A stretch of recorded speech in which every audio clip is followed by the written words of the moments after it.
Mau.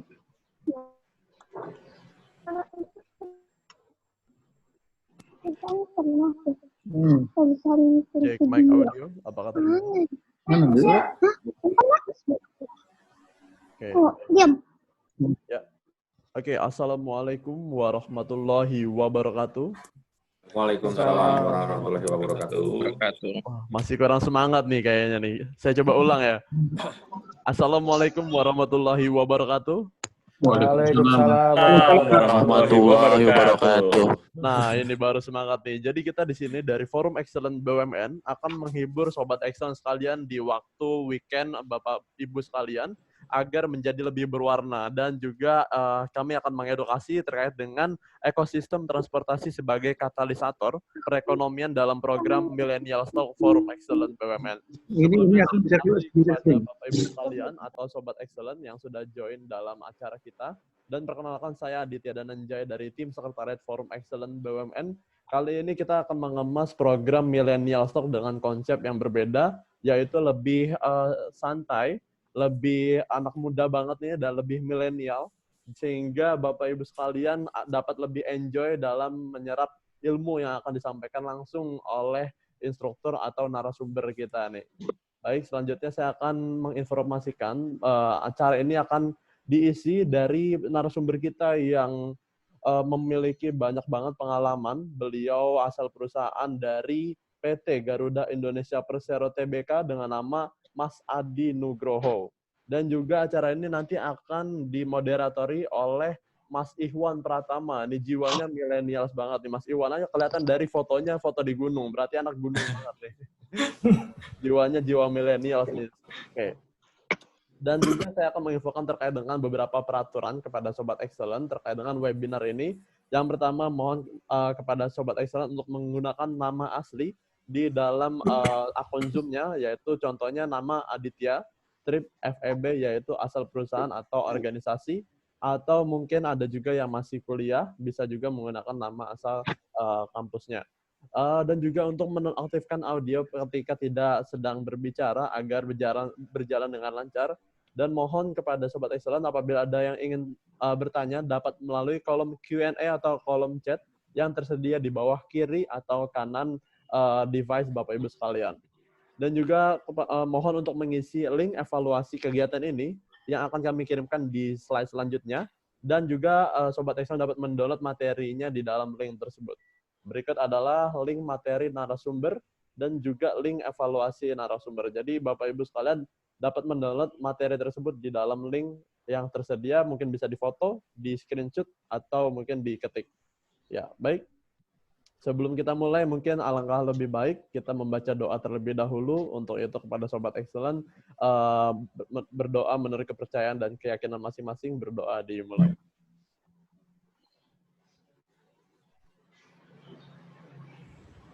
Berdoa selesai. Ya, baik. Sebelumnya saya mau ngetes semangatnya nih kalau misal, jadi saya punya jargon, kalau saya bilang BUMN untuk Indonesia, Sobat Excellent dapat menjawabnya dengan luar biasa, excellent. Bisa? Oke. Siap ya Bapak Ibu ya?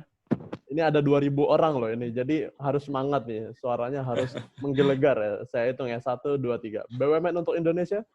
Luar biasa. Excellent. Sekali lagi, BUMN untuk Indonesia? Luar biasa. Excellent. Oke, tepuk tangan untuk kita semua. Terima kasih kepada Sobat Excellent. Baik, saya akan mengenalkan CV dari moderator kita. Tapi sebelum itu, saya mau manggil dulu nih pengurus dari Forum Excellent BUMN yang akan jadi pengurus Excellent BUMN sudah hadir dari Wakil Sekretaris Umum Forum Excellent BUMN, yaitu Bapak Yudiarinto, Bapak Gaguk Yudiarinto. Waktu dan tempat kami persilakan untuk memberikan. Baik, terima kasih Mas Adit. Mungkin bisa di-mute.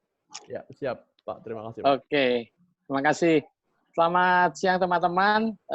Terima kasih telah hadir, telah join tidak terlambat pada webinar Zoom meeting yang kita selenggarakan untuk sesi Millennial Talk ya. saat ini kita memang tetap masih dalam new normal, jadi sebagai organisasi FEB senantiasa mendukung kebijakan pemerintah untuk membangun kesadaran baru tentang new normal. Jadi intensifikasi meeting, seminar, pelatihan melalui pemanfaatan teknologi ini bagian dari dukungan kita terhadap kebijakan pemerintah dalam kaitannya tetap mengendalikan penyebaran virus corona. Jadi harapannya di tengah situasi yang tetap belum normal, ya, kita tetap produktif, kita tetap bisa belajar, dan yang lebih menarik kali ini, kita belajar tidak hanya dari yang sudah punya jam terbang, artinya sudah banyak makan asam garam, tapi ini kita juga mau belajar dari generasi muda, milenial yang memiliki kepedulian, memiliki pengetahuan, dan memiliki idealisme tentang bagaimana Indonesia sebagai negara yang besar, negara yang luas, negara yang terdiri banyak pulau, banyak tempat, harus terhubung dengan moda atau kebijakan transportasi yang baik. Jadi saat ini kita ingin belajar, juga mendengar, dan tetap kita juga mesti memberi masukan melalui pertanyaan-pertanyaan sehingga ide-ide yang nanti akan disampaikan terkait dengan topik transportasi ini bisa menjadi pembelajaran bagi kita semua. Jadi itulah kegiatan kita siang sore hari ini, dan kepada Mas Adi dan Mas Ikhwan selaku Mas Adi selaku speaker, pembicara, dan Mas Ikhwan selaku moderator, kami atas nama pengurus juga mengucapkan apresiasi luar biasa.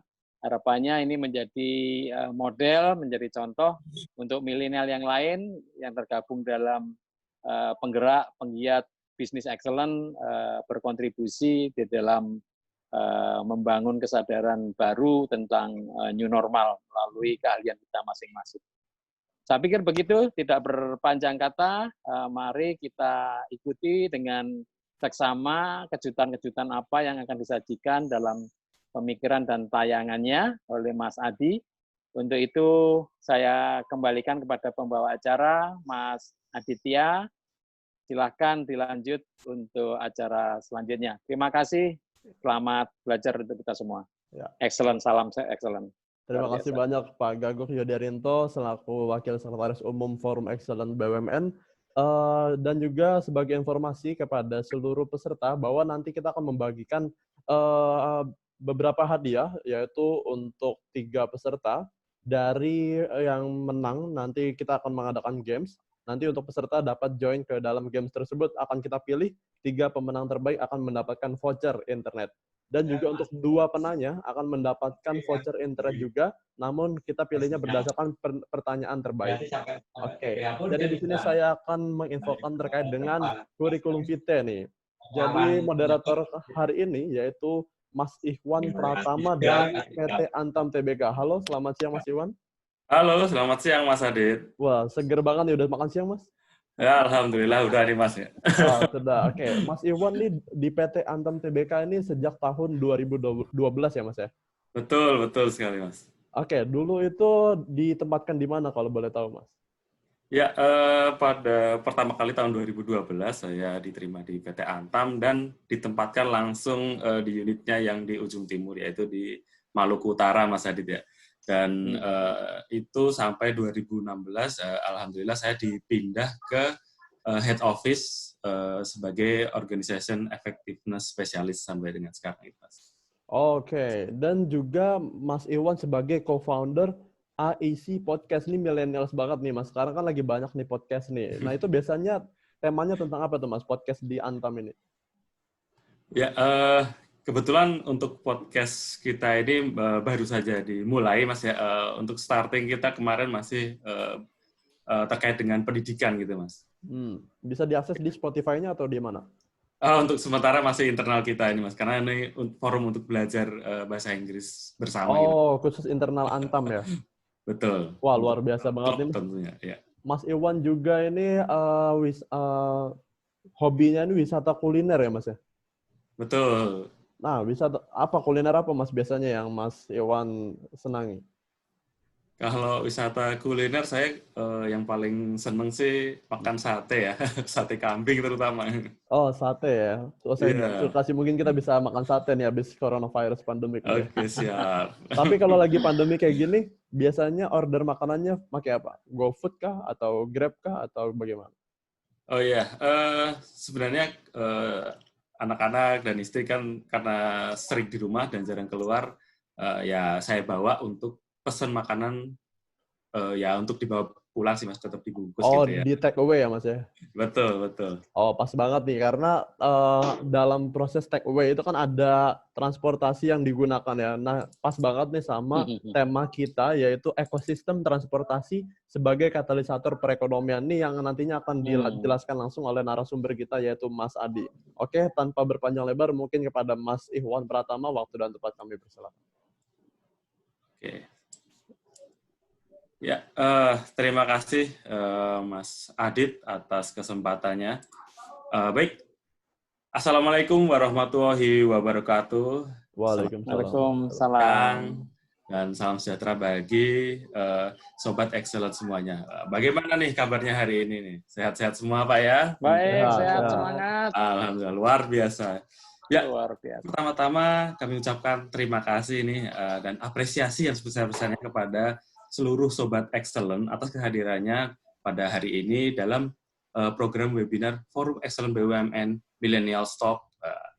Dan topik yang akan diangkat pada kesempatan hari ini, seperti yang kita ketahui bersama ini, berjudul Ekosistem Transportasi sebagai Katalisator Ekonomi. Wow. Hari gini, siapa sih yang nggak ngerti tentang transportasi? Wah, mungkin kita sudah tahu semua ya.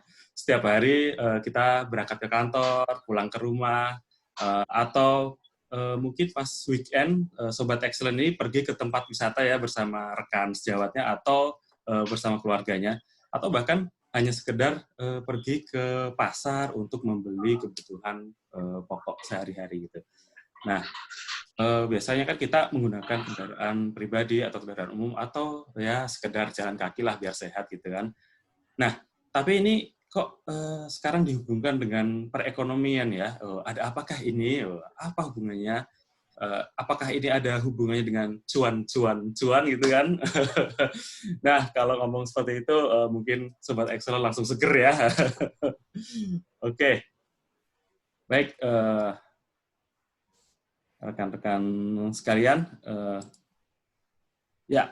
sebelum kita mulai, ada baiknya kita coba nih kenalan dengan narasumber kita pada siang hari ini. Nah, dia adalah lulusan Teknik Mesin Universitas Indonesia pada 2007. Kemudian dia juga pernah mengikuti berbagai kursus, mulai dari kursus yang diadakan di IATA, GE, Air Business Academy, dan lain sebagainya. Nah, saat ini dia berkarir di PT Garuda Indonesia sebagai Corporate Business Analyst, dan dia bergabung di Garuda Indonesia sejak tahun 2008. Dan sampai dengan saat ini, dia merupakan asesor internal KPKU dan juga asesor KPKU. Baik, untuk tidak berpanjang waktu, mari kita sambut bersama Mas Adi Nugroho.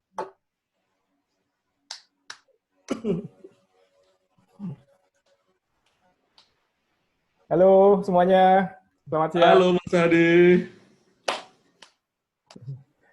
Halo Mas Adi. Ya, hai. Halo Mas Adi. Oke. Ya. Mana kabar? Baik, ya. Mas Adi, halo. Halo. Bagaimana? Kabar baik di sini? Mana masih? Alhamdulillah kabar baik ya. Oke.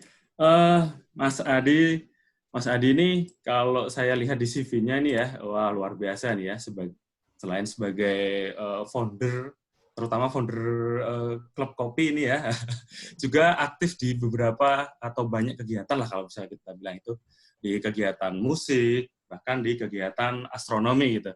Tapi ada yang menarik nih dari Mas Adi nih. Mas Adi ini ternyata gamers juga nih. Wah, milenial banget. Mas Adi ini suka kayak SimCity series, Civilization series, Flight Simulator series. Ini kenapa Bang Adi kok suka seperti itu? Kok nggak kayak anak-anak sekarang yang suka atau yang lainnya gitu kan? Kalau yang lainnya pada PUBG sama Mobile Legends ya. Iya, betul. Sorry, saya nggak main yang itu. Jadi ini kalau SimCity series itu sebenarnya mainan yang kita bangun kota gitu, dan sebenarnya lesson learned dari situ tuh kalau seandainya kita bikin urban transportation-nya oke, otomatis ekonomi kotanya itu naik gitu, dan pajaknya tuh masuk gede gitu, jadi kotanya bisa untung besar. Nah, konon kabarnya Bu Risma di wali kota Surabaya saat ini ya, itu jebolan pemain gamer SimCity juga kabarnya sih. Wah. Nah, terus itu kalau Civilization itu kan sebenarnya dia game yang kita bangun peradaban ya. Nah, cuman satu hal yang akan kita temukan ketika kita bangun satu kota A, terus kota B gitu ya, terus habis itu kita nggak bikin jalur transportasi di situ, baik darat, udara maupun laut, itu biasanya akan sangat vulnerable diserang sama peradaban lain dan akhirnya mati gitu. Yes. Oke. Selain games, Mas Adi juga suka nih baca buku dan juga jalan-jalan juga nih. Ini ada yang menarik juga nih. Mas Adi suka nyoba yang namanya transportasi intermoda ya Mas Adi ya? Iya. Jadi ceritain sedikit Mas tentang transportasi intermodanya yang pernah dirasain. Intermoda itu ya intinya sih gonta-ganti transportasi, simpelnya kayak gitu ya. Nah itu mungkin bisa dilihat profile pic saya di kiri atas tuh, itu waktu saya lagi nunggu railing. Jadi kejadiannya itu tahun 2017 akhir. Saya nyoba berangkat dari rumah jam 6 pagi, naik taksi, terus ke railing, nyambung ke bandara, di Bandara Soekarno-Hatta, naik ke Bandara Adi Sumarmo Solo, habis itu saya connecting ke Damri ke Terminal Tirtonadi Solo, terus dari Tirtonadi Solo jalan kaki menuju Stasiun Solo Balapan, akhirnya naik kereta Senja Utama ke Jogja Stasiun Tugu, dan di Stasiun Tugu rencananya mau nyetop antara Grab atau Gokar, tapi nggak ada, akhirnya jalan kaki sampai ke rumah di Dipo Winatan jam 9 malam.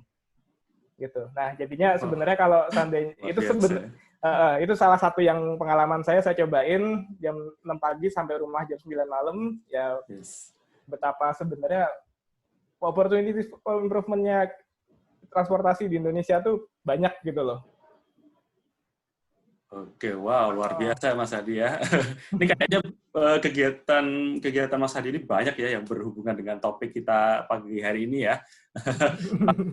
Jadi gak sabar nih kita mau dengerin sharingnya. Kalau gitu, silakan Mas Adi, waktu dan tempat saya persilakan. Oke, terima kasih Mas Iwan. Oke, sebentar saya share screen. Selamat siang semuanya, gimana kabar semuanya? Selamat siang. Selamat siang, baik. Sehat, semangat. Sehat, semangat. Walaupun COVID selamat melanda, kita harus tetap. Mas Adi. Siap, selamat siang, Mbak. Nah, tunggu. Sudah kelihatan kah? Ya.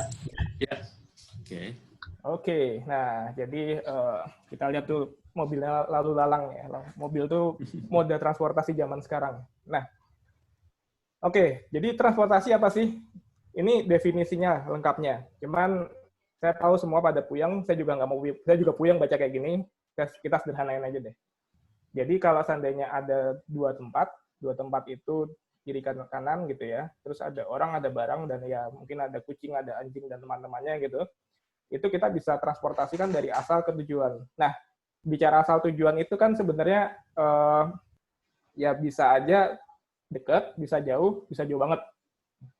Nah, kalau seandainya semuanya ini terkoneksi dengan baik, perekonomian itu otomatis bisa terdorong naik gitu ya. Nah, sekarang kalau seandainya kita bicara soal kebutuhan transportasi, nah paling sederhana untuk kita menjelaskan soal kebutuhan itu piramida Maslow. Piramida Maslow itu kan kita tahu ya dari fisiologis, keamanan, terus cinta milik, penghargaan, sama aktualisasi diri. Jadi kalau seandainya otomatis kalau untuk membicarakan kebutuhan itu kan harus mau nggak mau kita akan mengeluarkan transaksional tertentu gitu ya. Nah itu paling dasar supaya orang itu bisa hidup, dia secara logistik harus terpenuhi.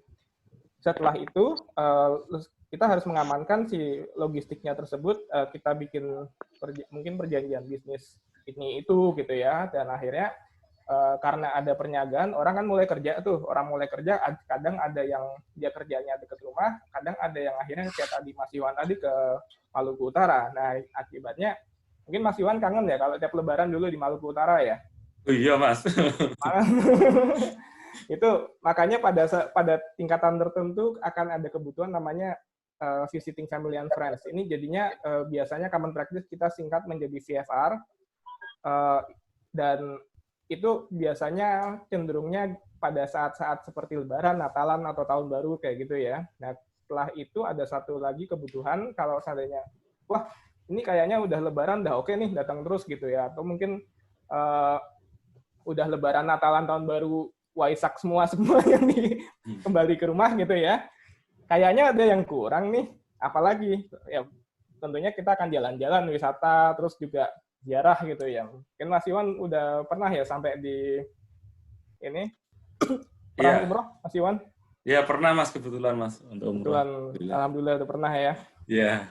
Nah, jadi sekarang dampaknya kayak apa sih transportasi itu ya? Mungkin kita coba ngelihat dari zaman dulu gitu. Nah ini kita balik ke tahun 2500 sebelum Masehi, ini ada 500 sebelum Masehi, ada 900 Masehi ya. Jadi kalau yang jelas kita tahu indikator utama perekonomian itu kan produk domestik bruto. Produk domestik bruto itu kan sederhananya setaranya populasi dikali penghasilan.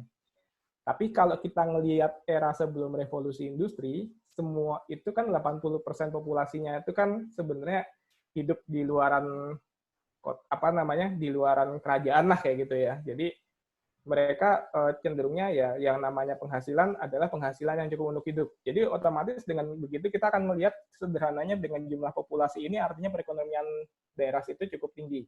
Nah, yang menarik adalah dari daftar ini kalau seandainya kita perhatikan baik-baik yang oranye ini ada di daerah Mesopotamia. Gitu. Jadi ada Uruk, Lagas, Umma, Kis, Babylon, dan belakangan ini ada Baghdad gitu ya. Nah, mungkin Mas Iwan lihat sini deh. Iya. Rasanya apa sih kalau ngelihat peta ini? Kalau lihat peta ini rasanya panas. Ini yang gurun Mas ya? Gurun sana sini ya? Betul. Gurun sana sini, tapi yang menarik adalah ternyata kota-kota terbesar di zaman dulu pada lahirnya di sini. Kok aneh ya? Loh, kok bisa ini? Kok bisa ya? Nah, padahal mereka paling produksinya apa sih? Cukup buat makan ya. Cukup buat makan itu artinya cuman kayak gandum segala macam gitu ya. Tapi kita bisa ngelihat bahwa di sekelilingnya tuh sebelah baratnya ada Mesir kuno, sebelah kanannya ada lembah Indus, kemudian ada Tiongkok kuno. Ini by the way, Tiongkok itu nama resmi kita menyebut mereka di Indonesia. Sebenarnya mereka sendiri kalau nyebut negaranya tuh Tiongkok. Beda banget kan? Nah, jadi pada zaman dulu itu dengan temuan roda kapal layar gitu ya, sekitar 4.500 sebelum Masehi itu mereka udah mulai pakai sarana itu, mereka bisa dagang dari Tiongkok gitu, mereka bawa porselen lah, apa segala macam ke sini, di sini ngumpul barangnya, kemudian ditukeran ke sini ke Mesir, dari Mesir dia bawa apalagi lah, bawa wine segala macam ke sini, dan akhirnya karena ini jadi sentra dagang, otomatis mereka jadi membesar sendiri gitu. Nah, dan kita tahu bahwa pemimpin di situ mereka adalah pemimpin-pemimpin yang relatif legendaris ya, kan nama-nama ini nggak asing semua lah pokoknya ya.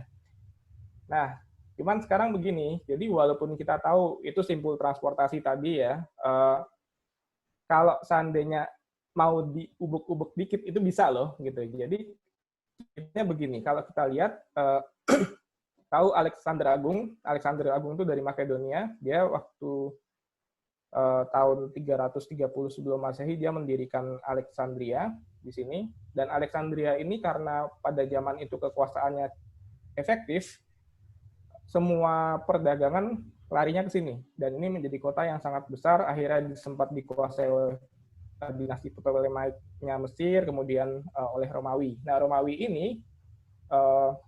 muncul nih Julius Caesar sama Augustus, dan mereka bisa menguasai daerah Mediteran dan menjadi sentra ekonomi. Belakangan sentra ekonominya berpindah ke Konstantinopel oleh Konstantin Agung, dan akhirnya pas abad pertengahan kita tahu ada Doge Venesia namanya Enrico Dandolo, dan Kekhalifan Ayyubiyah Sultan Salahuddin di selatannya.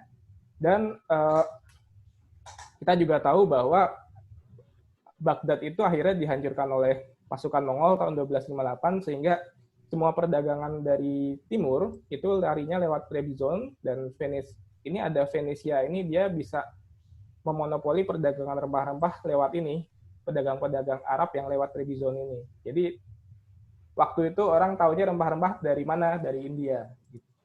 Nah, ini daerah sumber rempah-rempah. Mas Iwan tahu daerah ini di mana? Ini Asia Tenggara bukan ya? Asia Tenggara ya, kayaknya tempat lahir ya. Iya bener nih. Tempat lahir ya. Nah, terus di sini itu yang menarik ada transportasi maritim. Nah, enaknya transportasi maritim itu gini. Jadi kalau seandainya ada kapal, kita pasangin layar, udah kita tungguin anginnya kedorong sendiri. Nah, sekarang dengan kapal yang kedorong sendiri itu kan otomatis kita bisa ngangkut secara efisien ya, banyak gitu. Nah, orang-orang dari sekitaran Maluku dan teman-temannya, produksi mereka apa? Mereka memproduksi rempah-rempah cukup banyak ya, dan akhirnya mereka bawa naik kapal, pakai angin muson timur nih, April sampai Oktober, ya, ke daerah sekitaran sini nih, salah satunya ke Jawa Dwipa. Jawa Dwipa itu artinya tanah penuh ini, beras. Jadi mereka beli beras di situ dengan rempah-rempah. Nah, terus habis itu belakangan ada angin muson barat, itu dari Asia, dari Arab, mereka bawa porselen, perhiasan, tekstil, mereka tukar sama rempah-rempah. Makanya gara-gara moda transportasi tadi bisa mengkoneksikan antara barat sama timur, kemudian tumbuh negara-negara yang cukup besar, ada Sriwijaya sendiri membangun Bumi Mataram. Bumi Mataram ini akhirnya berhasil bikin Borobudur yang sampai sekarang sampai kuil Buddha terbesar di dunia, kemudian juga membangun Tabanan, candi Hindu terbesar di Indonesia. Lalu ada, ini Mas Iwan tahu apa ini? Yang mana? Yang ini barusan nongol nih. Oh, ini daerah Surabaya ya bukan? Iya, tapi ini bukan Surabaya. Oke. Ini Wiluwatikta namanya. Jadi Wiluwatikta itu ditemukannya memang kalau zaman sekarang daerah Trowulan itu ada di baratnya Surabaya. Nah, kita tahu bahwa Majapahit itu dulu Thalassokrasi yang menguasai daerah sini, besar sekali wilayahnya ya, dan di sini juga muncul Pasai. Pasai ini Samudra Pasai waktu itu ya. Nah, saya sempat mikir sebenarnya ya, kenapa sih masakan Padang itu suka rendang kan Mas Iwan ya? Suka gitu ya. Rendang itu kan enak ya. Nah, rendang jadi kayaknya tuh mungkin karena si rempah-rempahnya ini sempat mondok bentar di sini, terus agak banyak dimasukin storage-nya. Akhirnya si koki-koki yang ada di daerah sini nyobain nih masukin nih rempah-rempahnya, akhirnya jadilah rendang. Wow, gitu. Pantesan kayak rasa ya Mas ya. Kayak rasa banget gitu, karena memang dari ini itu akibat transportasi yang dari timur itu ke situ tuh. Nah, dan ini transportasi laut yang digunakan waktu itu seperti ini, kapal Cheng Ho nih ya, terus dan ini kapal Majapahit bentuknya seperti ini. Nah, sampai zaman sekarang pun yang namanya moda transportasi maritim masih dipakai. Jadi kalau seandainya Sobat Axel mau ngelihat, ini di sebelah kiri bawah ini ada link www.shipmap.org. Ini bisa kelihatan ini apa? Ini kapal itu pada wirawiri banyak banget di seluruh dunia sekarang ini.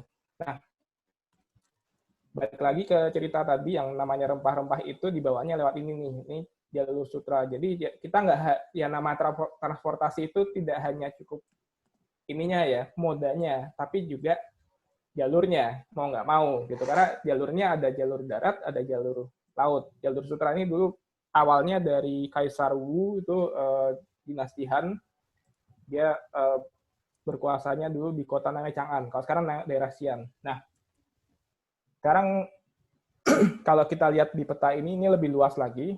Kita balik lagi ke cerita Venesia tadi. Jadi di zaman abad pertengahan, Venesia ini menjadi satu tempat yang luar biasa kayanya di Eropa ya. Sampai-sampai mereka kan kayaknya menciptakan bank juga waktu itu. Nah, ini ada satu daerah nih yang antah berantah banget ketika itu miskin banget daerahnya ya. Mereka ngelihat nih kok ada rempah-rempah dari mana nih, dari India, cuman kok sampai tempat mereka mahal banget nih.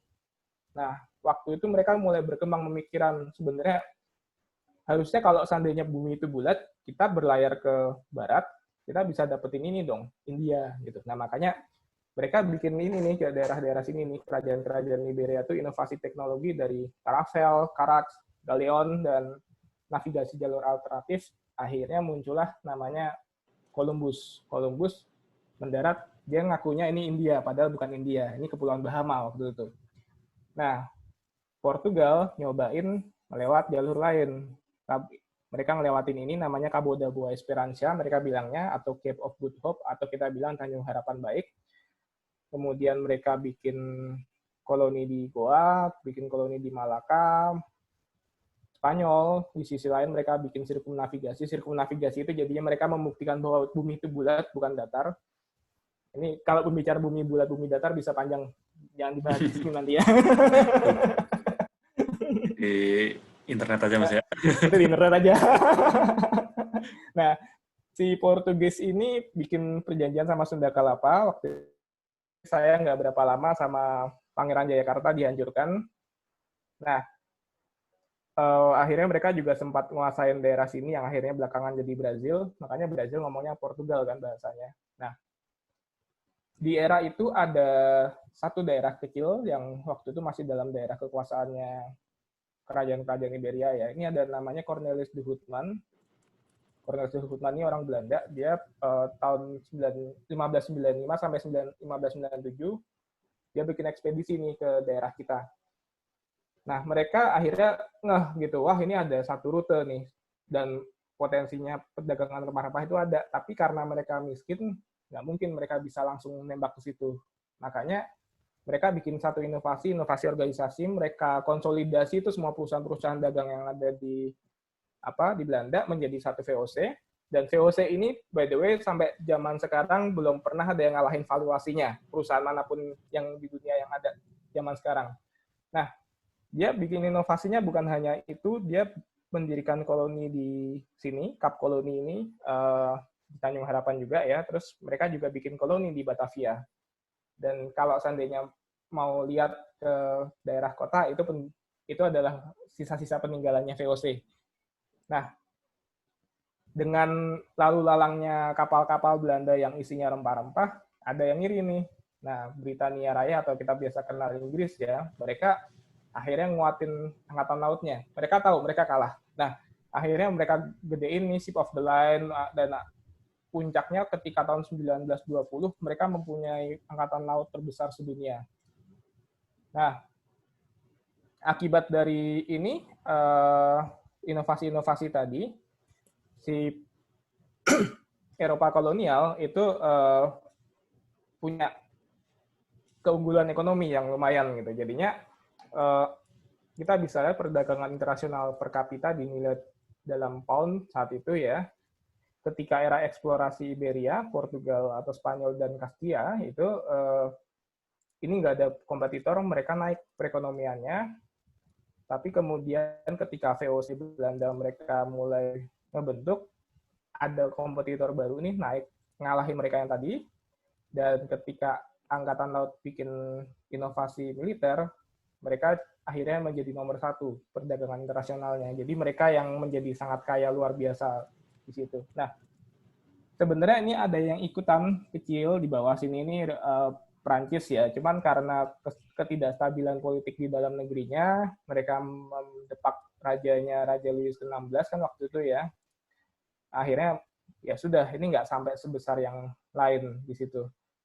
Nah, mungkin sementara begitu kita berikan kesempatan kali ya Mas Iwan kalau ada yang mau nanya dulu nih. Siap Mas Adi. Ini, waduh, udah ada nih yang nanya nih Mas Adi nih. Nah, yang pertama ini Mas Adi dari Bang Andre Yoris Ginting nih, mahasiswa Teknik Energi Politeknik Negeri Medan. Wah, jauh banget ya.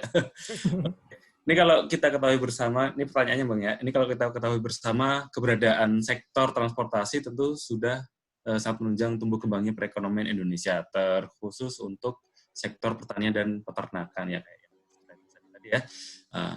Tapi si Mas Yoris ini pernah membaca satu data dari BPS tentang input-output transportasi tahun 2010 nih, Mas Adi. Malah kebanyakan sektor pertanian dan peternakan tidak terlalu memanfaatkan transportasi ini nih dalam mendistribusikan barang dan jasanya. Nah, kira-kira kalau menurut Mas Adi ini faktor apa saja yang mempengaruhi sekali dalam minat masyarakat kita dalam memanfaatkan moda transportasi ini, khususnya yang di bidang pertanian, Mas?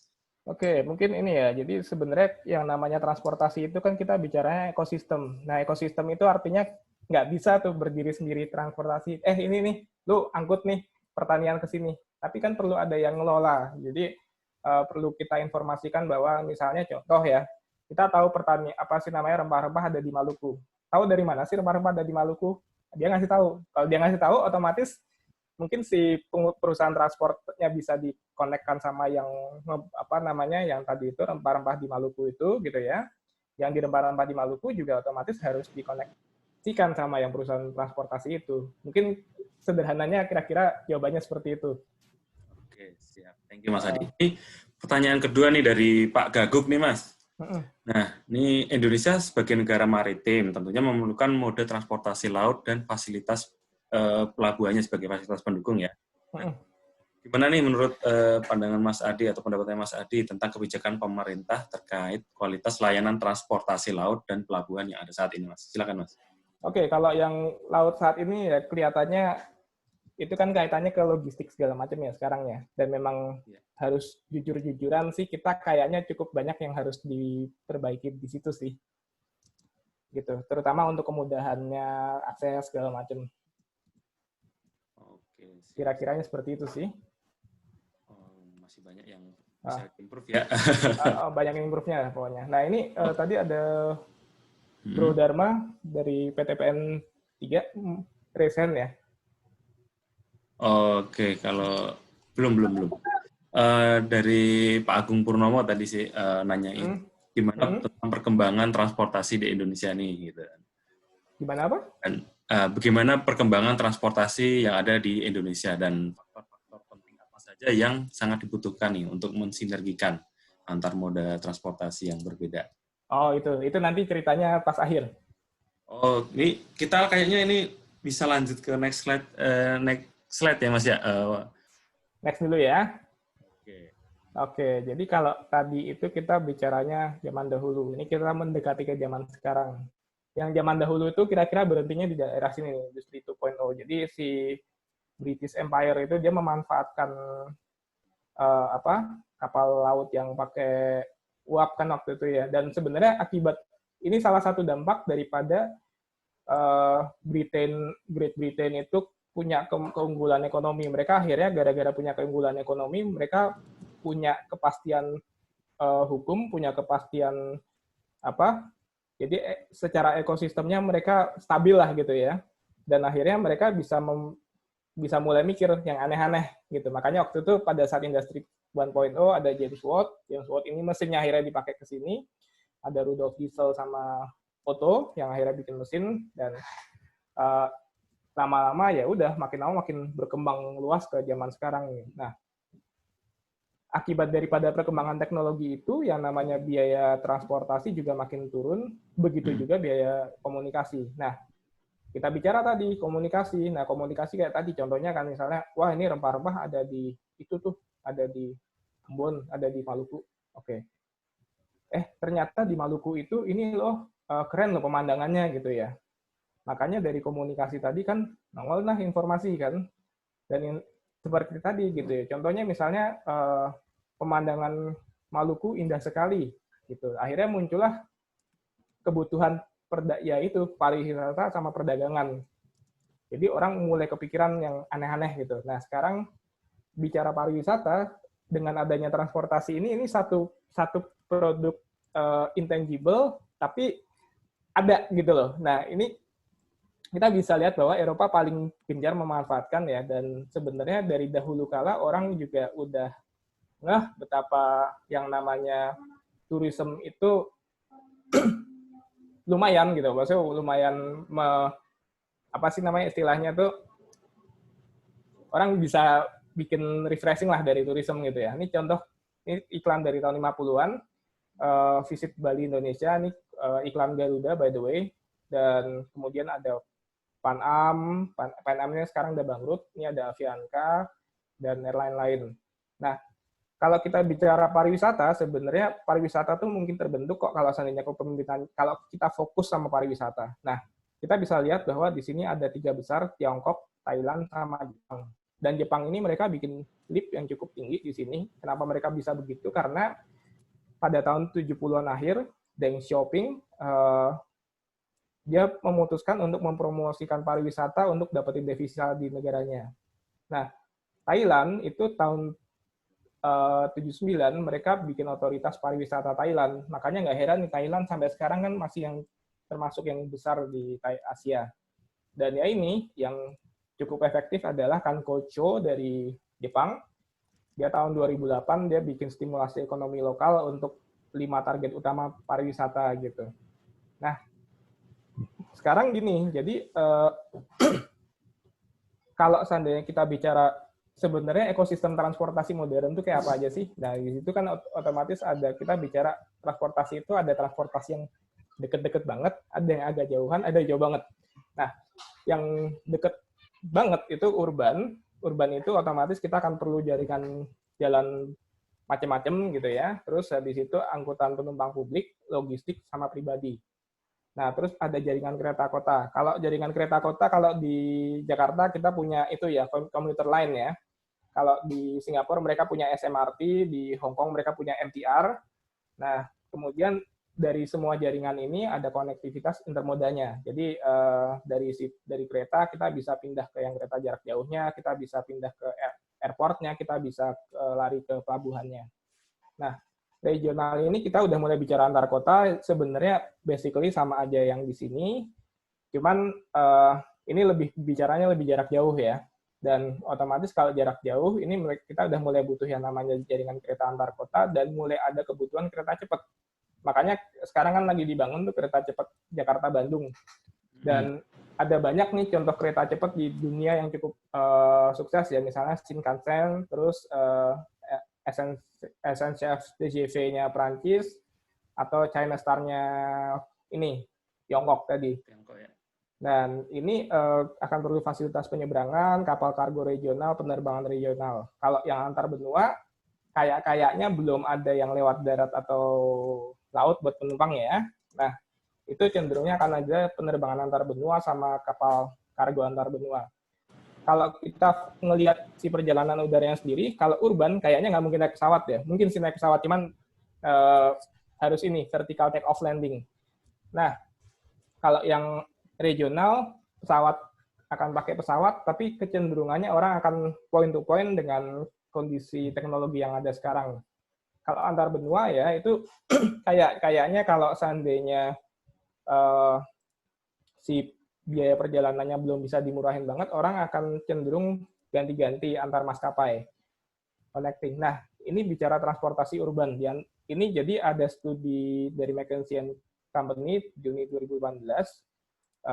Dia studi 24 global cities, itu dia kumpulin nih top 10-nya, dan di antara top 10 itu ada, saya fokus di 2 ini karena secara satisfaction-nya mereka yang paling baik, yang kiri Singapura, yang kanan Hong Kong. Nah, yang asik daripada jadi kalau seandainya kita sampai di Changi Airport, kita turun, kalau belum punya EasyLink, kita minta aja, nanti kita kasih paspor kita ambil kita isi saldo EasyLink. Nah, EasyLink ini kita bisa pakai buat MRT, kita bisa buat pakai bus, nah, termasuk juga 7-Eleven. Kalau ada Indomaret sama Alfamart, mungkin mereka juga akan pakai di Indomaret Alfamart juga di Singapura gitu ya. Nah, kalau di Hong Kong yang menarik, mereka juga pakai ini ya, namanya Octopus Card. Kalau di Hong Kong itu mereka masih mempertahankan pola transportasi urban yang zaman dulu. Jadi kalau saya misalnya contohnya dari Tsim Sha Tsui ini atau ke Hong Kong Central atau ke Causeway Bay yang banyak banget orang Indonesianya tuh, kita masih bisa pakai ferry yang armada zaman dulu. Jadi itu selain kegunaannya mentransportasi antar orang, itu juga memberikan kesempatan orang untuk terutama turis-turis gitu yang ngeliatin ini gedung-gedung tingginya di Hong Kong di situ.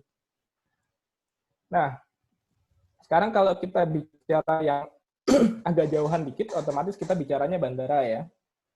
Mas Iwan masih mau naik kapal sekarang kalau zaman sekarang? Masih mau sih, tapi jangan lama-lama gitu, Mas. Kita jangan lama-lama.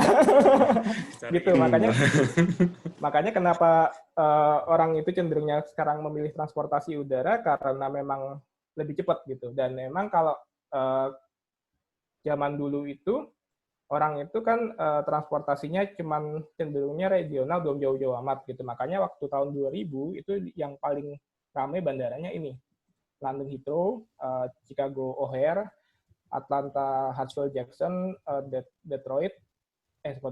Dallas ini DFW, sama Los Angeles. Nah, tahun 2019 tahu-tahu ada nongol ini Dubai, Beijing, sama Tokyo Haneda. Los Angeles sama Atlanta masih tetap yang termasuk paling ramai di 2019, tapi saya akan cerita dikit kenapa Dubai, kenapa Beijing. Jadi si Dubai ini ada satu airline di situ namanya Emirates. Emirates itu jenis pesawatnya itu hanya 2, 777 sama 380. Nah, mereka itu karena memanfaatkan posisi mereka secara geografis yang relatif di tengah ini, mereka bisa connecting nih semua ujung ke ujung dunia gitu ya. Mereka bikin konektivitas di sini sangat bagus. Nah, kalau Beijing itu mereka bikin lebih banyak regionalnya di sini deket-deketan, makanya di sini lebih banyak airline yang beroperasinya pesawat-pesawatnya cuma setara 737 sama A320. Oke, mungkin kita balik lagi sesi tanya jawab dan saya lihat itu ada Bro Dharma udah berapa kali raise hand. Oke. Siap.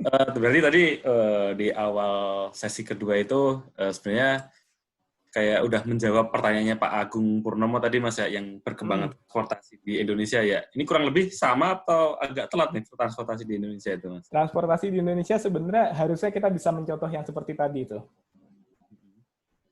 Gitu. Tapi soal bagaimana kita mau, ya kalau kita bicara transportasi urbannya kan otomatis kita berpikir gimana sih kayak Singapura, gimana kayak Hong Kong gitu ya. Kalau yang intermodalnya ya otomatis kan gimana kita bisa flow-nya enak banget lah. Misalnya kayak tadi contohnya saya Jakarta Solo Jogja itu kan dari jam 6 pagi sampai jam 9 malam gitu kan, sebenarnya bisa aja saya cuma sampai jam 1 siang udah sampai Jogja kan, mungkin aja kan hanya dengan kayak gitu. Gitu ya. Kira-kira ini ada sambungan sih dari Pak Agung Purnomo nih. Ini faktor penting apa aja sih yang dibutuhkan untuk mensinergikan tadi antar beberapa transportasi itu kan? Ya, otomatis sih sebenarnya kalau buat mensinergikan itu kan mau nggak mau kita harus ngomong ya satu sama lain gitu. Jadinya sebenarnya kan kalau kita bicara di Indonesia tuh udah ada PT KAI tempat Pak Agung ya. Nah, terus ada otomatis ada Garuda, ada ASDP gitu. Nah, kalau kita mau menargetkan untuk mengkoneksi satu sama lain, kan kita akan mikirin nih, sebenarnya biasanya penumpang itu flow-nya jam berapa sih, kapan sih, gitu ya. Jadi misalnya contoh, orang kayak mau ke Antam tuh site-nya yang di mana tuh? Yang di Sulawesi? Oh, di Pomala, Sulawesi Tenggara. Pomala, oke. Yeah. Jadi bagaimana orang Antam, kita bisa men-serve orang Antam untuk sampai ke Pomala dari rumahnya yang kebanyakan rumahnya orang Antam misalnya di Bogor. Misal contoh kayak gitu ya. Yes. Berarti otomatis kita harus berpikir dari Bogor dia akan naik kereta, gimana caranya naik kereta itu sampai di Soekarno-Hatta atau Halim Perdana Kusuma ya.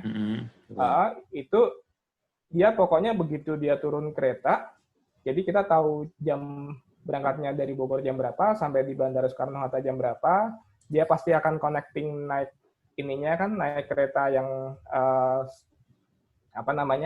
Skytrain-nya di Soekarno-Hatta sampai Terminal 3. Itu kan ada waktunya, ada timing-timingnya tuh. Kita akan mesti petain tuh kayak gitu, dan akhirnya dia sampai masuk ke check-in, dia masuk kayak gimana gitu. Nah, kalau seandainya ini putus, jadi kita nggak memprediksi gitu ya. Misalnya timingnya dari pukul sampai berapa ini ya akhirnya jalan masing-masing ya otomatis kan ya udah nggak akan sinergi, akan yang ada orang akan komplain terus, wah ini lama banget sih keretanya kayak gitu modelnya. Siap. Ini ada pertanyaan dari Pak Toto juga, ini bagus juga, ini nyambung sih Mas.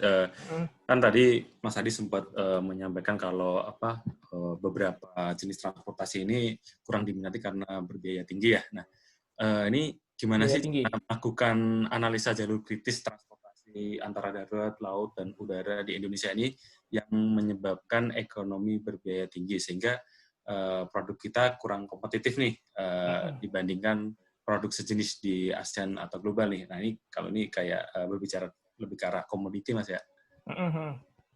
Gimana tuh? Ya sebenarnya ceritanya mirip seperti tadi gitu. Jadi kalau tadi kan penumpang ya, kalau ini kan otomatis barang gitu. Barang itu kan kita mesti tahu nih barang itu diproduksinya di mana. Barang itu diproduksinya di mana, dia konsumennya ada di mana. Otomatis kalau seandainya kita tahu barang itu produksinya di mana, produksinya selesainya kapan, dari situ dia untuk cara tercepat, tersingkat untuk bisa sampai ke ujung sana gimana? Kan kita masih petain. Otomatis kalau kita udah tahu petanya kayak apa, dan seperti tadi juga misalnya, contoh, dia diproduksinya ada di Cikarang. Dari Cikarang dia harus ke Tanjung Priok. Kan mau nggak mau kita mesti bikin tolnya dari Cikarang ke Tanjung Prioknya yang lancar dong, ya kan? Betul. Gitu. Nah, misalnya kita tahu bahwa di Cikarang itu produk itu keluar jam 3 pagi, dia bisa sampai di Tanjung Priok katakanlah jam 4 pagi gitu ya. Jam 4 pagi ini dia nggak boleh terlalu banyak administrasi tetek bengeknya gitu ya, harus secepat mungkin gimana caranya akhirnya masuk kapal, di shipping misalnya katakanlah harus ke Singapura. Gitu ya, kalau seandainya semua flow-nya itu lancar, kita tahu sebenarnya ada bisnis proses yang kita bisa cut di situ, ya otomatis kita bisa bikin yang efisiensi dan otomatis kompetisinya kita bisa jadi lebih kompetitif di situ. Oke gitu ya Mas ya. Siap. Nah ini kayaknya kalau untuk mensinergikan berbagai moda transportasi ini kayaknya perlu itu ya, peran regulator ya di sini Mas ya. Regulator, betul. Betul nggak ya? Dan semua ini sih sebenarnya gitu. Maksudnya kadang-kadang kita suka nyalahin regulatornya gitu. Padahal sebenarnya kan kita bisa mulai nih dari antara kita ngobrol. Betul. Maksudnya artinya kita bisa kok, kita berinisiatif, yuk kita sama-sama mikirin bareng-bareng, nanti kita sampaikan ke regulatornya, kira-kira kayak gitu. Oh, seperti itu ya kira-kira. Oke, siap. Thank you nih Mas. Dan mungkin terakhir kali ya, ini kan kalau dengan kemudahan perpindahan orang dari satu titik ke titik lain gitu kan, dengan kemudahan transportasi yang ada ini, selain ini pertanyaan dari Mbak Ratna Sari Dewi nih, selain mempengaruhi perekonomian, gimana nih transportasi mempengaruhi karakter atau nilai-nilai atau budaya masyarakat di Nusantara ini Mas? Karakter sama itu sebenarnya ini ya, kadang-kadang bicara karakter budaya itu kan sambil saling timbal balik. Nah, kalau ini saya suka memperhatikan kenapa sih orang-orang di Singapura sama Hong Kong kalau jalan cepet-cepet. Sementara kalau seandainya orang Indonesia di Singapura sama Hong Kong pasti lambat. Nah, itu karena mereka sudah terbiasa untuk misalnya katakanlah saya sekarang lagi di Orchard. Saya dari Orchard mau ke Changi. Nah, dari Orchard itu saya tinggal turun naik MRT yang merah ya kalau nggak salah ya. Terus habis itu connect yang hijau, di hijaunya itu di pokoknya selatan Singapura, akhirnya ke Tanah Merah, ke Changi. Nah, untuk bisa ke situ, itu timingnya tuh ini cenderungnya nggak terlalu lama gitu. Jadi misalnya kita sampai turun di kereta yang di connecting-nya dari merah ke hijau tadi ya, kan langsung keluar, masuk, jalan, nanti keluar, jalan gitu. Nah, itu biasanya sih dengan kalau seandainya konektivitasnya luar biasa bagusnya, orang akan cenderung jadi jalannya juga cepat.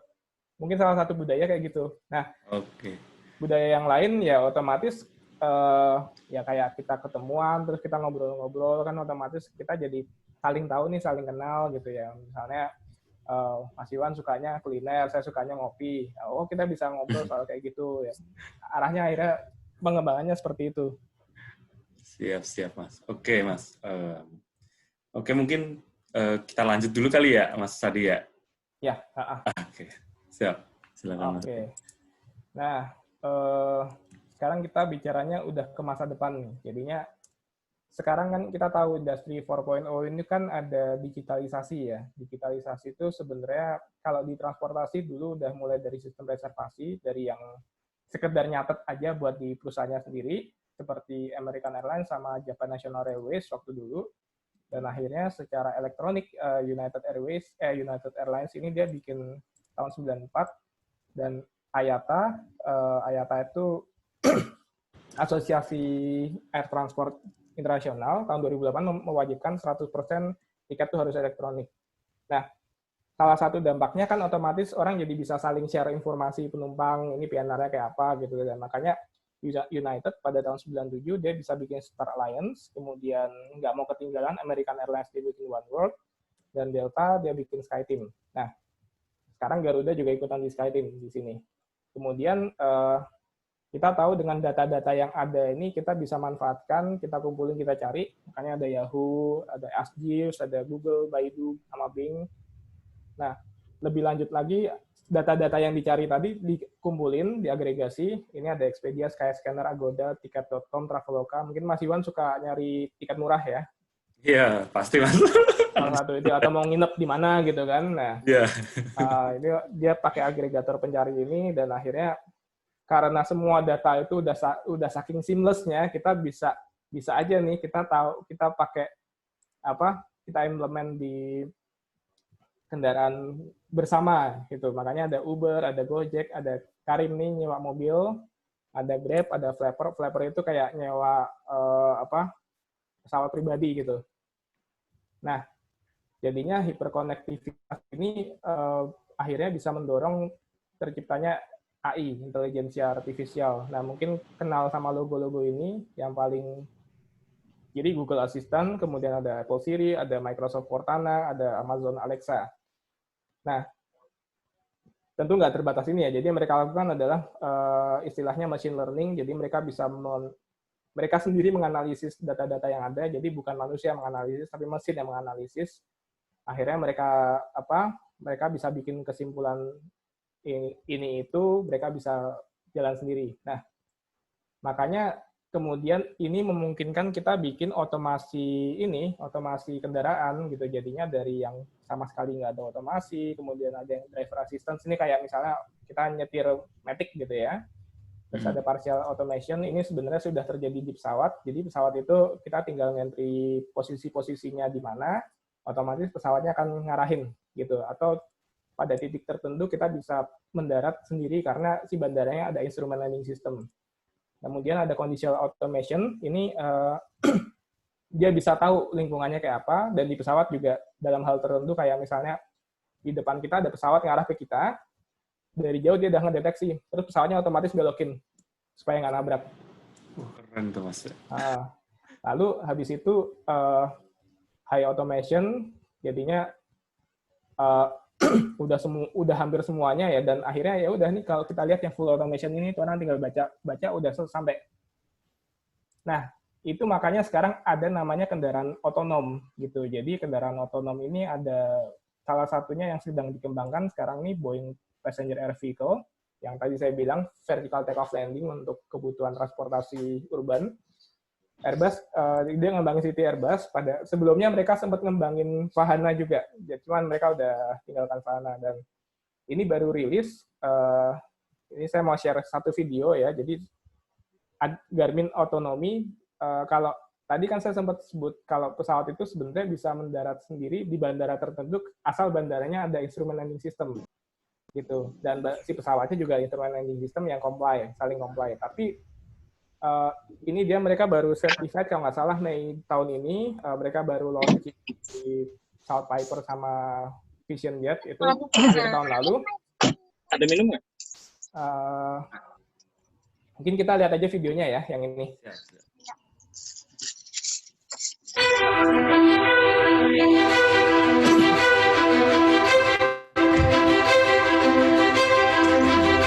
Flying has always been rewarding for pilots and passengers.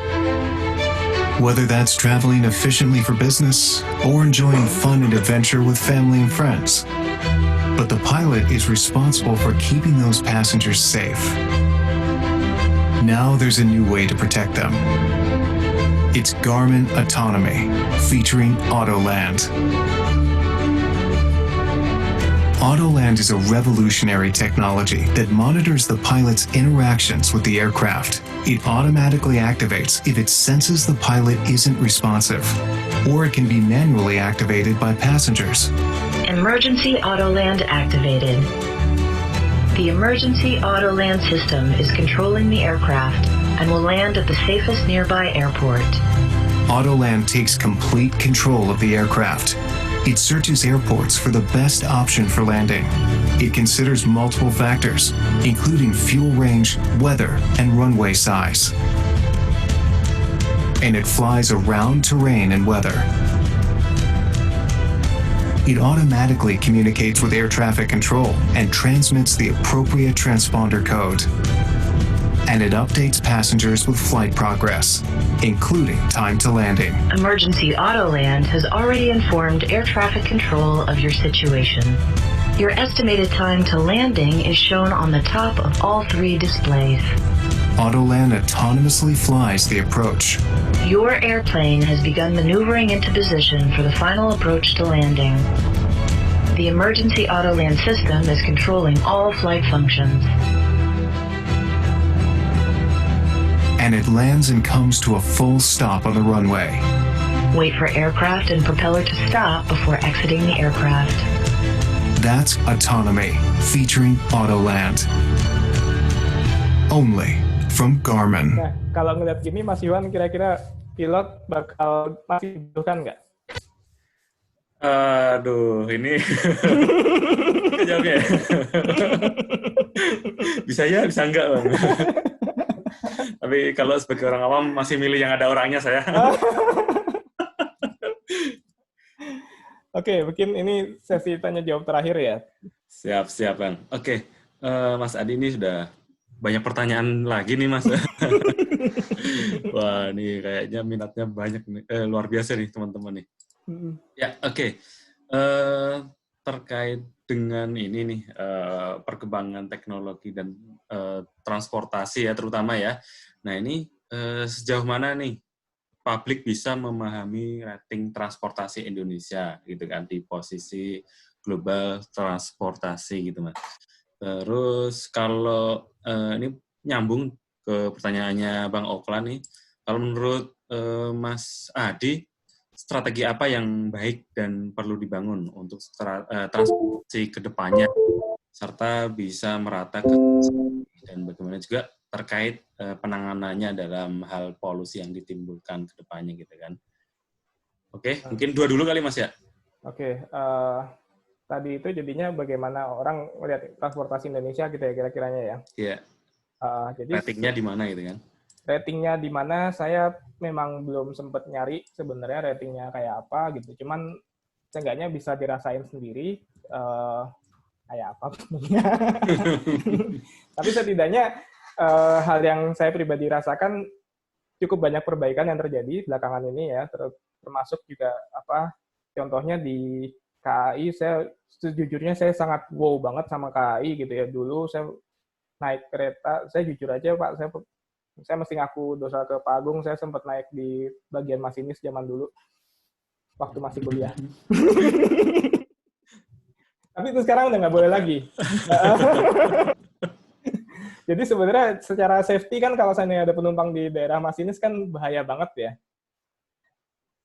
Gitu. Jadinya sekarang juga kita bisa ngelihat kondisinya kan KRL tuh juga udah mulai nutupin semua jalur rel gitu ya. Terus habis itu railing juga udah bisa terkoneksi dengan baik dengan apa namanya? Dengan bandara semua gitu. Cuman memang mungkin kita masih cukup perlu berusaha untuk bisa sampai selevel kayak Singapura sama Hong Kong tadi. Mungkin seperti itu gitu ya. Ratingnya sendiri ya saya belum sempat nyari sih yang itu. Oke, siap.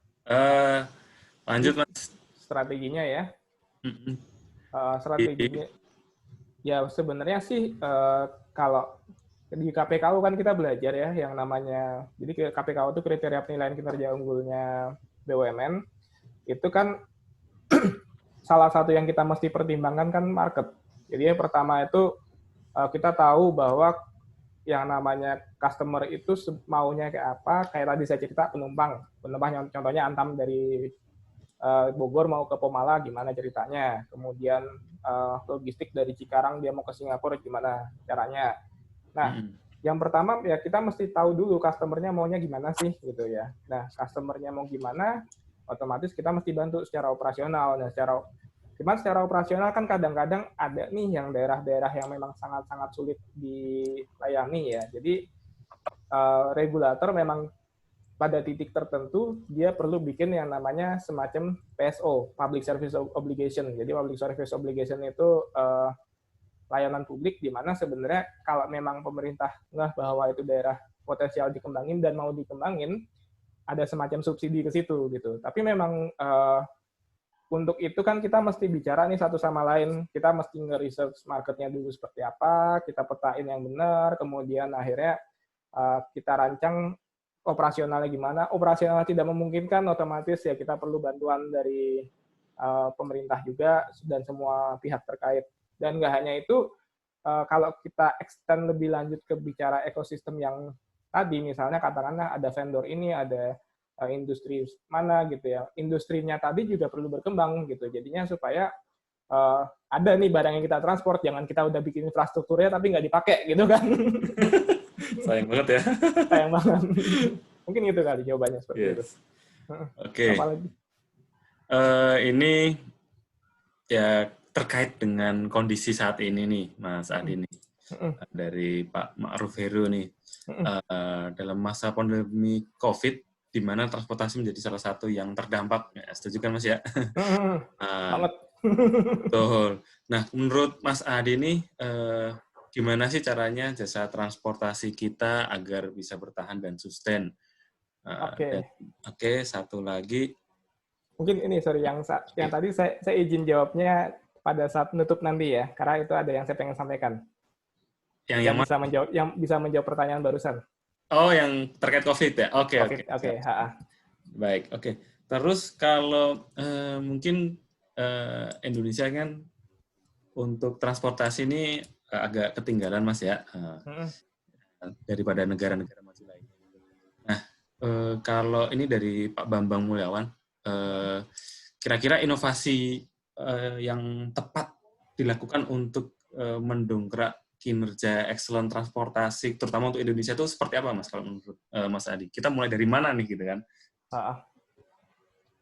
Kalau menurut saya pribadi ya, sebenarnya saya ngelihat tadi itu komunikasi antar entitas-entitas transportasi yang perlu dibangun. Karena ya itu, entitasnya sendiri udah oke kok, gitu ya. Maksudnya kayak contoh KAI, wah saya nyobain kereta tuh udah wow banget deh dibandingkan dulu waktu masih kuliah gitu ya. Cuman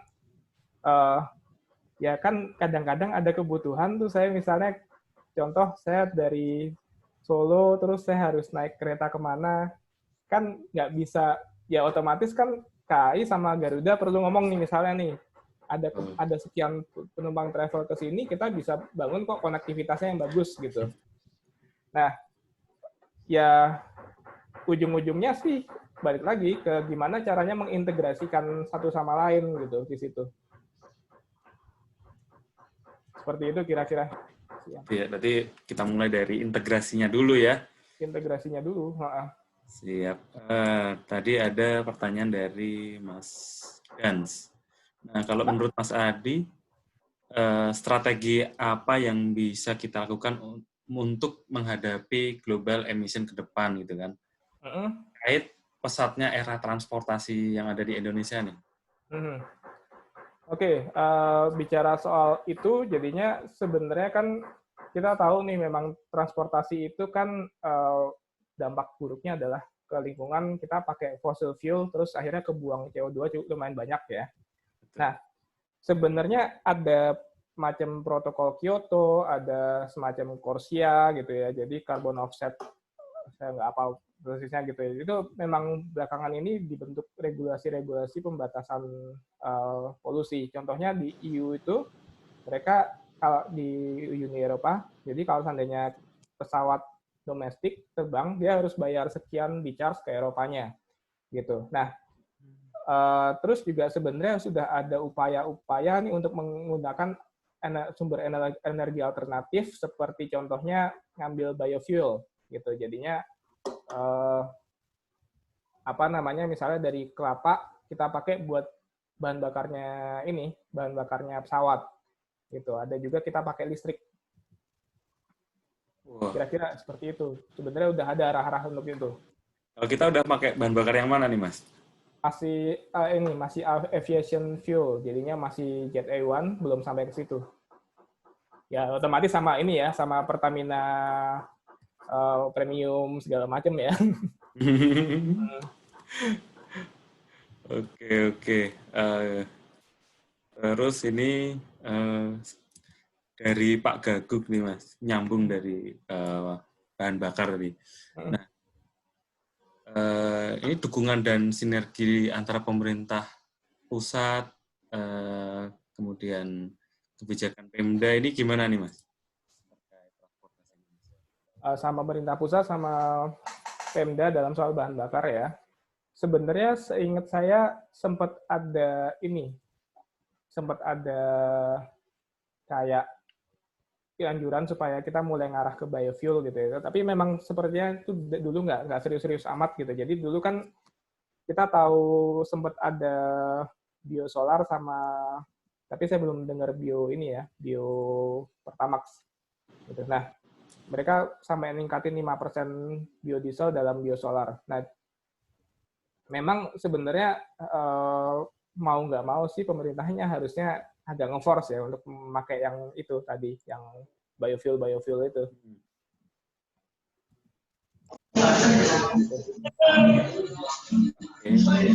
Mohon maaf. Ya. Oke, Mas. Terus kalau dilihat dari aspek keamanannya, Mas Adi, nah ini gimana nih terkait penggunaan BBM-nya dan juga terkait sistem autonomous flag-nya nih, Mas, terkait aspek security seperti IOSA-nya itu gimana itu? Apanya? Ya, ini dilihat dari aspek security-nya, Mas. Tadi kan kita terakhir tadi membicarakan dengan. Boleh nanya langsung nggak, Mas? Takutnya ini bro. Dari tadi ya, bro. Tadi pengen nanya nih orang. Iya, thank you. Jadi gini, bro. Dulu kan ribut-ribut Ryanair katanya itu mau ngapus first officer ya kan. Jadinya cabin one katanya harus kualifikasi pilot. Nah, autonomous itu kira-kira sama IOSA gimana nih?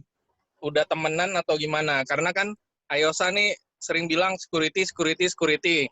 Yep. Nah, sedangkan airline ini kan pengennya cost gitu kan. Nah, ini bakal ketemunya di mana nih ke depan gitu antara IOSA sama airline. Itu sih. Thank you, bro. Terkait dengan autonomous tadi, kan pilot mau dihilangin tuh. Ya, idenya pilotnya dihilangin ya, memang idenya begitu. Nah, itu sebenarnya juga yang tadi itu si Garmin Autoland itu dia baru certified-nya baru di General Aviation, jadi belum sampai ke Commercial Aviation.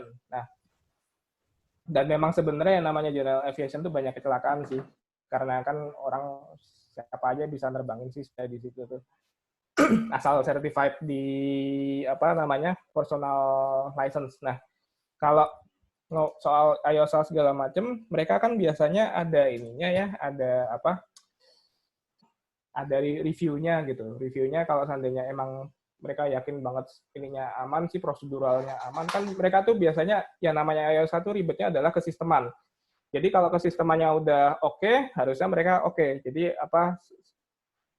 mereka udah cukup yakin ini safe dan akhirnya ya udah bisa dilolosin. Kira-kira mungkin arahnya seperti itu. Gitu, Bro Dharma.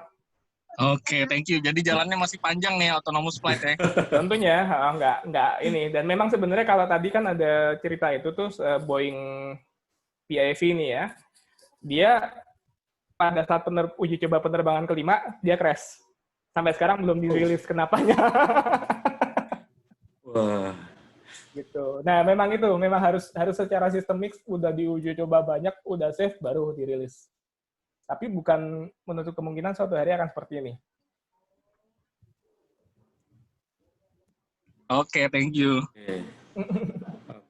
Oke, terima kasih ya Mas Adi atas penjelasannya. Oke, Mas Adi, gimana kita lanjut ke sesi berikutnya? Oke, jadi ini terakhir ya sebagai closing ini sekaligus tadi menjawab Pak Ma'ruf ya. Yes. Kita bicara ke depan. Jadi Indonesia Emas 2045 nih, ekosistem transportasi di Indonesia. Kan kita tahu kalau pilar visinya Indonesia itu ada 4.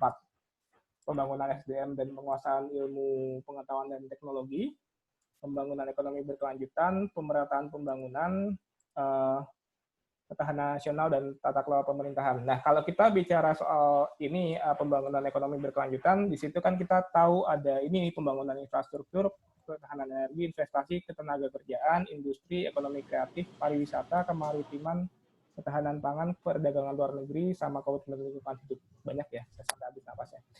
Nah, tapi sebenarnya kita bisa tahu kalau seandainya transportasi nanti ada di slide berikutnya ya, di beberapa ini akan sangat menunjang gitu ya. Nah, ini kalau kita lihat sebenarnya dari tadi kan kita banyak bicarain di transportasi di Indonesia kayak apa. Transportasi di Indonesia kayak gini. Jadi kalau seandainya kita lihat ekosistem BUMN transportasi di Indonesia, ada yang udara, ada yang darat, ada yang air. Semua ada di dalam sini. Nah, siapa sih yang membutuhkan mereka eksis? Ya otomatis kayak pariwisata, perhotelan, retail perlu mereka eksis. Bandar udara, pelabuhan laut, jalan tol, logistik, energi perlu eksis. Walaupun energi kalau seandainya energinya udah jadi terbarukan, mungkin Pertamina-nya harus jadi Pertamina ini ya, Pertamina energi terbarukan atau nama lain gitu nantinya. Dan ya ini kementerian-kementerian main stakeholders-nya ada BUMN, Kementerian Keuangan, Perhubungan, Bappenas, Kemenparekraf, Perdagangan. Dan pada extent tertentu, syukur-syukur kita berharap banget nih sebenarnya PT Dirgantara Indonesia bikin pesawat penumpang yang nyaman, bisa dipakai di sini. BUMN manufaktur kapal kan juga mungkin kapalnya bisa dipakai, dan Inka juga pasti kan pakai di kereta api ya. Nah, kalau seandainya antara yang ini aja ngobrol oke, kemudian ngobrol lebih lanjut ke sini, ya otomatis kita bisa mencapai keunggulan tadi gitu. Nah, kita bicara pariwisata deh. Pariwisata itu di Indonesia itu sebenarnya potensi banget nih dikembangin karena di popularitasnya mendunia. Kita bisa lihat kalau di TripAdvisor nih, di nomor 4 dunia ada Bali, dan Bali itu adalah nomor 1 di Asia. Nah, tapi nggak hanya Bali emang ngetop. Tapi ada satu emerging destination namanya Lombok, nomor 6 sedunia di TripAdvisor. Nah, jadi kalau seandainya tadi kita bicara yang semua transportasi itu kita bisa sama-sama kita ngobrol, kita terintegrasi gitu ya, otomatis pariwisatanya, konektivitasnya ke destinasi-destinasi populernya bagus, ekonomi kreatif, infrastrukturnya kan biasanya ekonomi kreatif itu contohnya misalnya kita bikin event di ini yuk, kita bikin event di Kupang gitu misalnya, kan otomatis mau nggak mau harus diangkut ke Kupang kan. Terus ke industri, kemaritiman, ketahanan pangan, perdagangan luar negeri, konektivitas penyaluran produknya kan harus terjamin ya. Contoh tadi kan kita bicara dari Cikarang ke Singapura gimana yang bisa membawa dengan secara seefisien mungkin. Nah, kalau semua ini jalan, otomatis kan kita akan punya pembangunan infrastruktur yang bagus gitu ya, dan iklim investasinya juga jalan, orang mau invest di situ, dan akhirnya ujung-ujungnya ketenaga kerjaan itu akan tercover di situ, regardless of dia mungkin suatu hari nanti pilotnya nggak akan ke hire lagi, tapi seenggaknya kan orang masih ada butuh ini emosional ketika contohnya kita ke pariwisata nih, siapa yang menjelaskan mengemas mengemas produk jalan-jalan ke sana gitu misalnya. Kan kita tahu kita butuh influencer, kita butuh jelasin kayak misalnya di Trawulan itu ada Wilwar Dikta, ada Bajah Mada dan teman-temannya. Nah, jadi sebagai penutup nih, kalau interkonektivitas antar BUMN itu terjalin ya, kita bisa bikin urban transportasi, kemudian regional transportasi, sama antar benua yang bagus. Mungkin demikian dari saya kembalikan ke Mas Ikhwan. Sebelum kita masuk ke protokol kesehatan, kita bikin ini dulu, mau kuis dulu atau ini selesai dulu, Mas Ikhwan? Oke. Boleh kalau mau kuis dulu nih. Daripada bosan. Iya. Jadi kita kuis dulu, terus ini ya, nanti kita masuk terakhir ke situ. Baik. Siap. Oke. Silakan. Mas Adi atas matanya ya. Nah, Sobat Excellence kalian, ini kita mau coba cek ini seberapa dalam pemahaman rekan-rekan tentang dunia transportasi sekarang ya, tentunya setelah mendapatkan sharing yang luar biasa dari Mas Adi ya, dengan kita bermain kuisis ini rekan-rekan. Caranya gimana? Ya, caranya sederhana aja. Rekan-rekan bisa klik chat yang baru saja saya kirim di chatbox ya.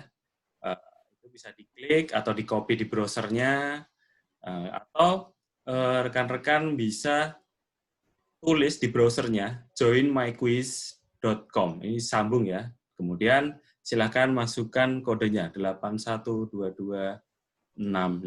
Oke. Ya, silakan. Oke, baru 1 orang. 2 orang sudah ada. Mohon diisi dengan nama aslinya ya. Ini ada nomor platnya ya, nomor polisi mobilnya 8122. Oke. 9 orang. Ini kita ada 40 orang ya. Oke. Iya, 12 orang. Silakan. Jangan lupa nanti dapat hadiah ya Mas ya, 3 peserta terbaik. Betul. Betul sekali. Thank you Mas Adit udah ngingetin nih. Nanti 3 peserta terbaik akan mendapatkan hadiah menarik nih, teman-teman.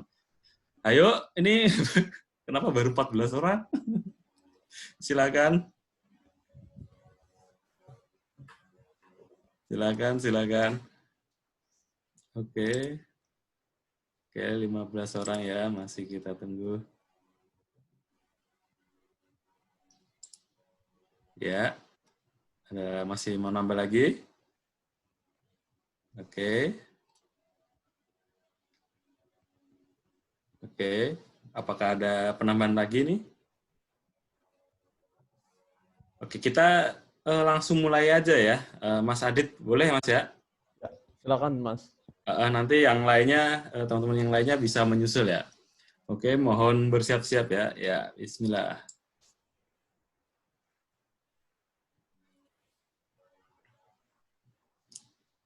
Suaranya nggak masuk.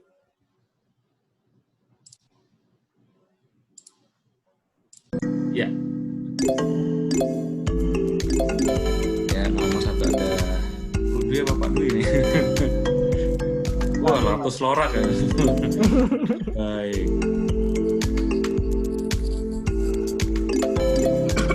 Dari Bu Friatma, Kak Ica.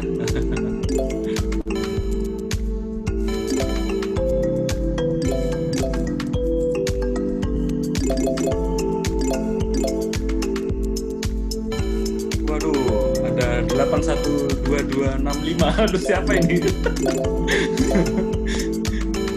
Ya, oke, disusul Pak Dharma. Cepet banget ini gantian.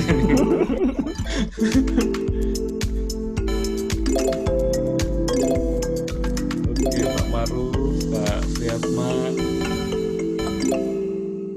Pak Dharma on fire ini sepertinya. Mas Adi.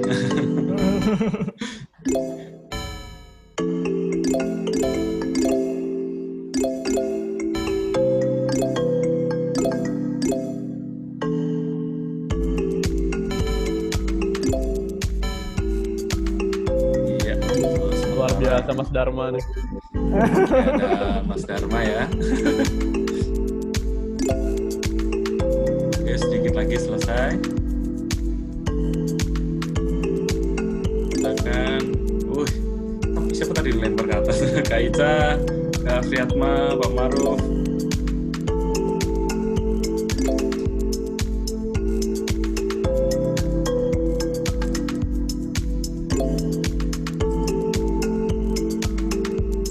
Oke, kayaknya udah ketahuan juaranya siapa. Oke, kayaknya udah ketahuan ya. Aduh, mohon izin stop sharing dulu nih, ketutupan screen saya.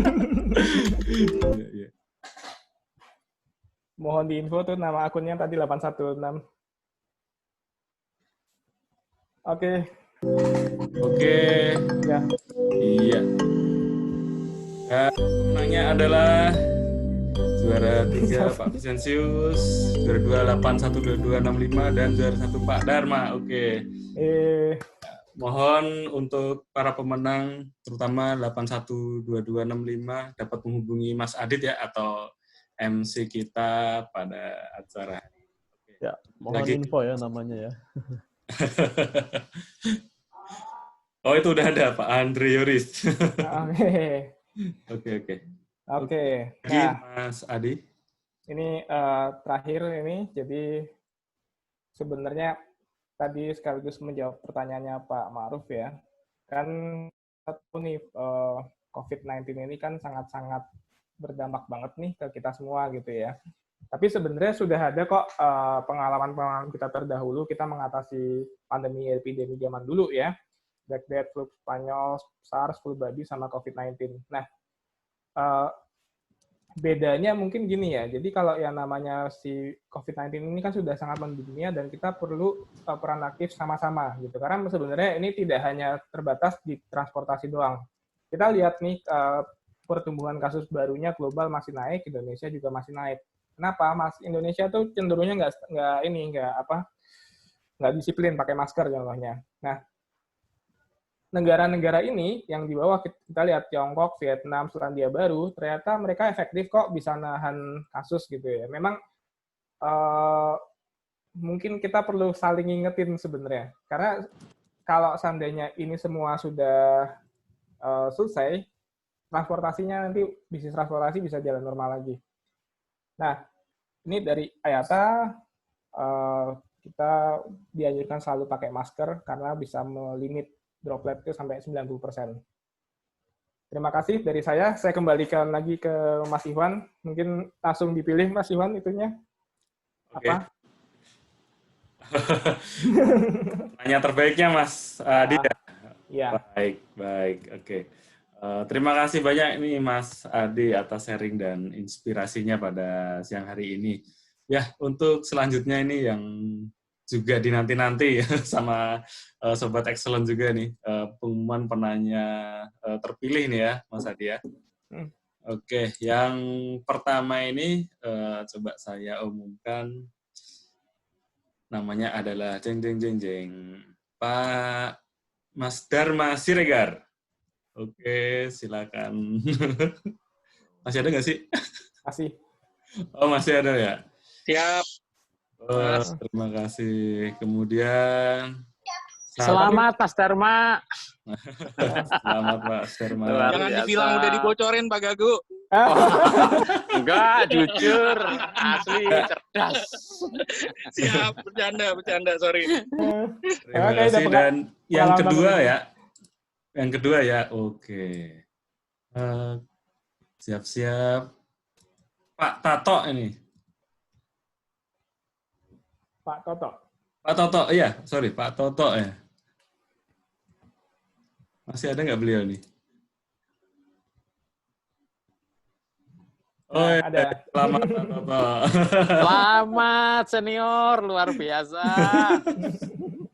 Ya, untuk para penanya yang beruntung, silakan menghubungi Mas Adit atau MC yang memimpin acara kita pada siang hari ini. Oke, baik. Untuk sesi sharing ini cukup sekian, rekan-rekan Sobat Excellent. Dan kami ucapkan sekali lagi terima kasih Mas Adi. Terima kasih Mas Iwan. Balik ke Terima Mas Adit. kasih atas sharing dan inspirasinya, dan acara kami kembalikan ke Mas Adit. Silakan Mas Adit. Ya, baik, luar biasa. Terima kasih banyak Mas Adi dan juga Mas Iwan atas materi yang disampaikan. Luar biasa. Emang pengalaman dari Mas Adi ini emang benar-benar di bidang transportasi ya. Emang orang Garuda itu pasti wawasannya sangat luas, apalagi terkait dengan transportasi ini ya. Oke, kita dari Forum Excellent BUMN akan memberikan token apresiasi kepada narasumber, yaitu berupa pen holder yang akan kami kirimkan ke alamat narasumber, dan juga kepada pembicara atau narasumber akan kami berikan e-certificate yang akan kami kirimkan melalui email narasumber. Untuk peserta, seluruh peserta akan mendapatkan e-certificate yang akan kami kirimkan melalui email yang sudah didaftarkan ke dalam kolom pendaftaran atau link pendaftaran sebelumnya. Selamat juga kepada beberapa peserta, tadi ada Mas Dharma, ada Pak Totok, ada juga dari Pelindo 4, nanti juga yang tadi 3 peserta terbaik, nanti akan kami kirimkan juga internet voucher yang akan kami kirimkan melalui nomor handphone yang sudah didaftarkan. Sekali lagi selamat kepada Sobat Excellent, dan juga terima kasih kepada Mas Adi atas materi yang sudah disampaikan. Mungkin buat rekan-rekan atau Sobat Excellent yang mau mesen tiket Garuda karena lagi ada promo, mungkin bisa langsung hubungi Mas Adi. Siapa tahu dapat diskon ya Mas ya. Oke, selanjutnya kepada Sobat Excellent dapat mendownload materi narasumber di dalam link tersebut, dan juga mohon kesediaannya untuk mengisi link evaluasi yang sudah kami berikan beberapa pertanyaan. Mohon kesediaannya untuk mengisi link tersebut. Mungkin dapat difoto, diketik, atau dicatat. Ya, baik. Ada juga beberapa program Forum Excellent BUMN yang akan berlangsung dalam yaitu program Millennial Talk selanjutnya, yaitu dengan topik era baru bisnis excellent. Wah, ini juara yang tadi nih. Buatan dalam mengelola bisnis. Ya, ini pembicaranya yang tadi ini nih, yang tadi menang di kuis kita dan juga peserta penanya terbaik, yaitu Mas Dharma Siregar dari PTPN 3, dan juga beliau merupakan Ketua Bidang IT dan Digitalisasi FEB. Beliau pasti udah banyak banget ya pengalamannya di bidang business excellent. Dan juga akan dimoderatori oleh Ibu Agnisa atau Mbak ya, Mbak Agnisa Bakti Persada dari PT Inka. Beliau akan menjadi moderator, dan acara ini akan berlangsung di bulan depan tanggal 22 Agustus di jam yang sama. Akan kami infokan lebih lanjut untuk flyer tersebut, sehingga peserta dapat mendaftarkannya ketika kami sudah publish flyer tersebut di Instagram kita, yaitu di Forum Excellent BUMN. Mohon dapat di-follow, mungkin juga dapat dilihat beberapa informasi, karena kami akan publish di Instagram kami, yaitu di Forum Excellent BUMN, dan juga mohon untuk Sobat Excellent untuk subscribe YouTube channel kita di Sekretariat FEB. Baik, kurang lebihnya mohon maaf. Wassalamualaikum warahmatullahi wabarakatuh. Terima kasih pada seluruh peserta. Have a nice weekend. Waalaikumsalam. Terima kasih semuanya.